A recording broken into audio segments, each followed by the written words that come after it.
বাড়ি পুজো হয়ে গেছে আত্মীয় স্বজনে, হ্যাঁ ইস্টিয়া বইয়ে রয়েছে, হ্যাঁ ঠান্ডা ঠান্ডা নিয়ে জানাবো দোকান মান বন্ধ হয়ে গেল। কাকু আনে হতে একটু কথা চাল খাইতেন যদি। আরে বেটা পরে তো অনেক কথা কই, টাইম নাই, বাড়িতে ইস্টি আইছে ঠিক আছে, দোকানে জানাবো ঠান্ডা নিয়ে। এই 2 মিনিট কাকু একটু কথা কইতাম।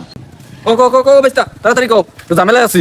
তাড়াতাড়ি কি কমু কাকু, ঝামেলা তো থাকবাই। শ্বশুর বাড়ি গোষ্ঠী হুদ্দা দাওয়াত দিছুন, এই শ্বশুর বাড়ি হুদ্দা দাওয়াত দিছুন, আর হালার যেইটা শালি হ্যাঁ হুদ্দা দাওয়াত দিছুন। আর খালি আমি আর আমার ফুয়াতো ভাই খালি এই দাওয়াত পাইলাম না, আর ভাইয়ে আর আমার বোনের বাড়ি দাওয়াতটা দিন নাই, আর তো গোষ্ঠীর বেকরে দাওয়াত দিছুনি। আরে বাইস্তা রাগ করো কে, সময়ই পাই নাই কিয়া, আজকে বিকালে কম নিয়ত করছি ঠিক আছে, ওটা নিয়ে চিন্তা ভাবনা করো না। এলাকার সব সাথে বড় গরু কুরবানি দিছুন, আজকে 2 দিন এন তোরে আনের আপন ভাইয়ের আনের আপন বোনের দাওয়াত দিয়ে হাইলেন না ঠিকই, কিন্তু গোষ্ঠী হুদ্দা শ্বশুর বাড়ি সবার দাওয়াত দেয় না খেলাইতেছুন, আর কইতেছুন সময়ই পাই নাই।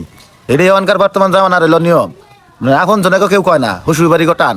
হ্যাঁ তুমি ফুলাইন মানুষ, তুমি কি বুঝবা? হ্যাঁ তোমার কাছে আমার শিকন রাখবো, কারে দাওয়াত দিমু কারে দাওয়াত দিমু না, হ্যাঁ তুমি বেশি বুঝো।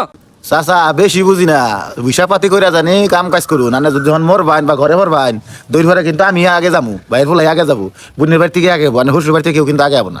তো হিসাবপাতি করে জানি কাম কাজ করুন। এটা আমি দেখিরু, হ্যাঁ কারে দাওয়াত দেনাবো কারে দেনাবো না ওটা আমি বুঝিরু, তোমার নাগলা ভাই বাইস্তা আমার নাকবো না, আমার শ্বশুর বাড়ি সব। বর্তমান জামানাটা এমন হয়ে দাঁড়াইছে, নিজের আপন ভাই বোনের খবর নেয় না, শ্বশুর বাড়ির খবর ঠিকই নয়, সমাজটাই নষ্ট হয়ে গেছে।